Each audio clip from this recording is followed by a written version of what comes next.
Well, good morning and welcome to Zen Fits or Strange Conceits. If you're wondering where I have been for the last 3 days, I know you haven't, but I was in Facebook jail.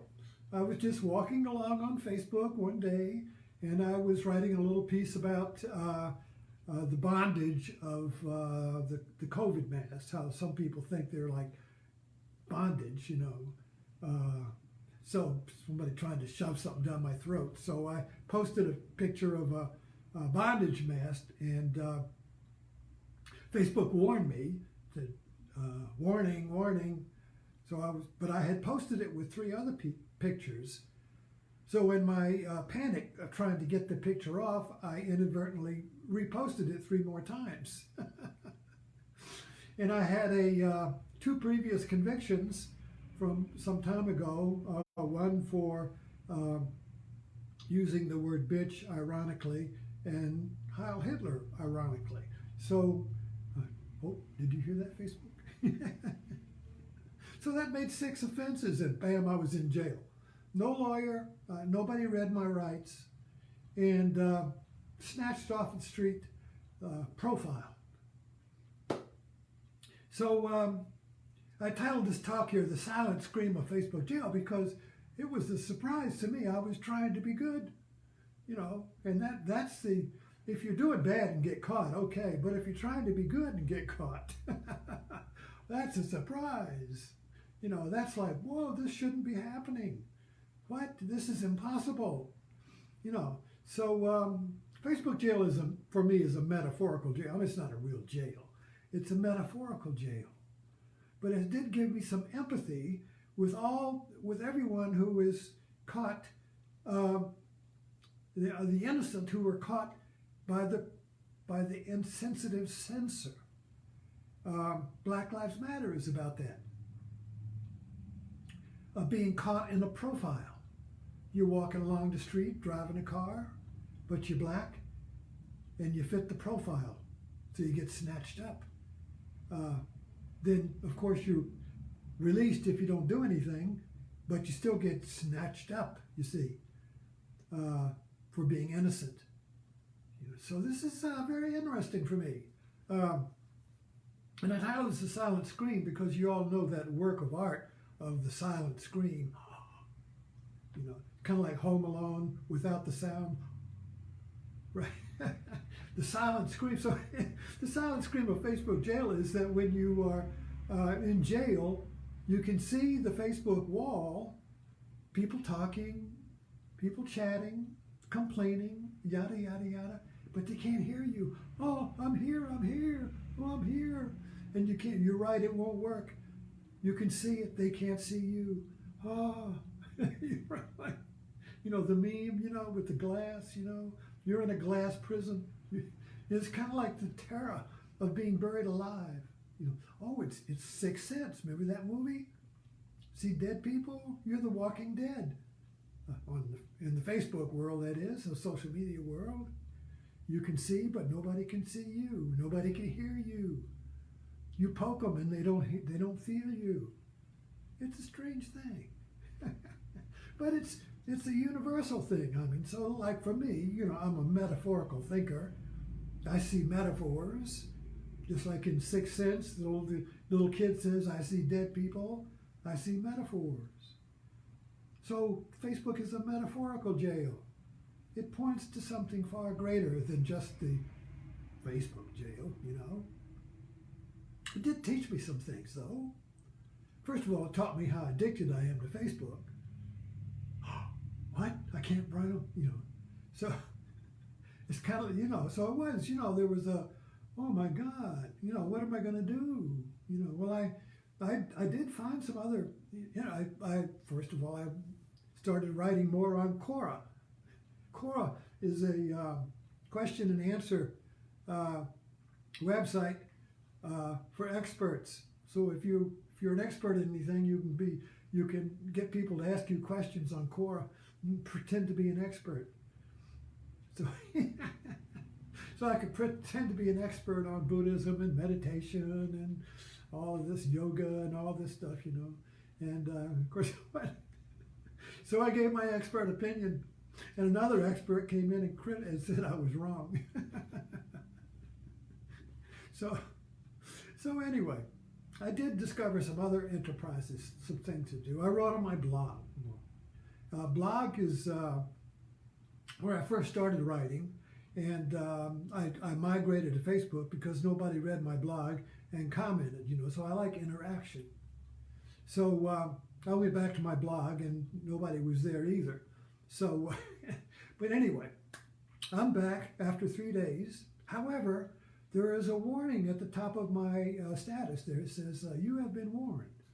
And if I infringe again, I will be in jail for 7 days. So I'm discovering what it feels like to be paranoid, that somebody is watching me. And I realized that this is how fundamentalist religion got started. The fear of God. God is watching me, like he's inside watching if this paranoia of being watched and having to go in the closet to smoke, to sneak our sin where we nobody will see us, that whole delicious sin that you do outside away from the watcher. We get in a little room and nobody's watching us in here. And this spins out into conspiracy theories, revolutionaries, communists, and revolutionaries in the basement coming up with their secret stuff and hiding from the man and all of that, you see. It just spins out in all different ways, you see, of hiding from being watched, from big government, and that's how I got in trouble, writing about how people think government is trying to shove the virus down their throat. So they don't want to wear a mask because the mask is the government trying to shove something down your throat, It's very ironic. So I posted a bondage mask is one where they put a ball in your mouth and strap it in so you can't talk, you see. So it's the censor. Don't talk, you see. Anyway, so I've been enjoying my comeback, kind of like the Terminator. I'm back, and I'm fresher. One of my favorite poems is T.S. Eliot. We all have to explore, but at the end of our exploration, which is ironic, we will come to the place where we started and see it for the first time. So I'm kind of like seeing Facebook for the first time. And that's interesting. We should see life for the first time. You should see your house for the first time. You should see your spouse for the first time, your cat for the first time. You should see yourself for the first time. You should see Facebook for the first time. So what I've discovered today, now that I'm fresh out, I'll probably go back to the old way, but my freshness today is that I listened to the Taishos of Albert Lowe. Now, Albert Lowe is a Zen master. He's recently passed, but he was the master of the Montreal Zen Center. Look it up. Montreal Zen Center has all the books he wrote. I've been reading his books for years. All I know about Zen is what I learned from Albert Lowe. And now I'm listening to his Taishos. Now, Taisho is a Dharma talk given at Sesshin, which is a retreat, 3 days or 7 days, kind of like jail. You put in jail, away from the world, you see, away from Facebook, away from the newspapers. So Sesshin is kind of like a Zen jail.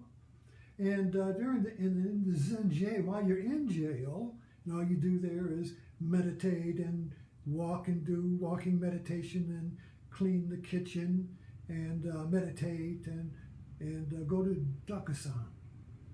Dokusan, D-O-K-U-S-A-N, Dokusan. And Dokusan is when you go see the teacher and bow, and he asks you a question. But How are you doing with the cone you're working on, your practice? And you should respond fresh. See it for the first time instead of giving a canned response. If you give a canned response, or you say what you think you should be saying, or what he wants to hear, or what you think you know, any of that stuff, you get out. And shut the door when you leave. So, Facebook is like that. So I've kind of like approached it today. I'm discovering that I can approach, if I can't get to a Zen center, well then the Zen center will come to me. So when I get a comment on Facebook, I'm discovering it's like Dokusan. And I looked it up.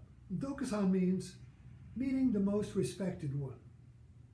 So a comment now from a friend, if I respect it, even if it's saying I'm an idiot, if I respect it, then I see it for the first time. And if I see it for the first time, then I respond to it for the first time. So I don't give a canned response like, well, you're an idiot too. Whatever. So the Dokusan means that you approach it for the first time. So the comment that I get on Facebook is like a Zen koan to me, which is, what does this mean? That the Zen koan is a question. Well, what does this mean? Then you try to figure it out. You come up with some kind of intellectual response, some expert response. Oh, I know. Some expert response. I'm the expert. Who do you think you are? You see, that's not a fresh response. The fresh response is that I don't know anything. I'm not an expert. I'm empty. So I look at this for the first time, and then I respond to it. And I respond to it in a way that I have not responded before. It's fresh. It's new. I'm informed by my response. So there's a great joy in that. There's a great enjoyment in being fresh for the first time and seeing everything for the first time. And I guess that's why I like being on Facebook. I've gone through, of course, the evolution of all the different things about Facebook, about what do you want to get out of it? Why are you on it? And we're always disappointed. Nobody likes me enough. Nobody appreciates me, you see. Nobody respects me. I want respect, you see. All of that stuff. Or it's a venting place for my anger. Oh, I can really vent off on you idiots out there, you see. Or I can describe the paranoia of the conspiracy theories that the big government is watching me like God, you see, and Facebook is watching me, and all that conspiracy paranoia. I can express that, all of those things, you see. But all of those become stale. You're really not getting anything from it. So what is it that's permanent? What is it that doesn't go stale? What is it that's always fresh? Well, the only thing that's always fresh is you. You see? The only thing that's always new is you. But you have to approach the world from that sense of not knowing what the comment, not knowing, you see, what the koan is. So this is how, the Zen koan is I won't say puzzle, but it's an invitation to break out of your canned response. It's an invitation to break out of your expert. It's an invitation to break out of you and discover yourself for the first time. And we're always starting with me, and I'm always discovering me fresh, as if for the first time, when I approach it in that way. You see, it all depends on how I approach it. So anyway, come visit me on Facebook, and I promise you I won't give you a canned response. You see, thanks for dropping in. See you in jail. Go on, finish.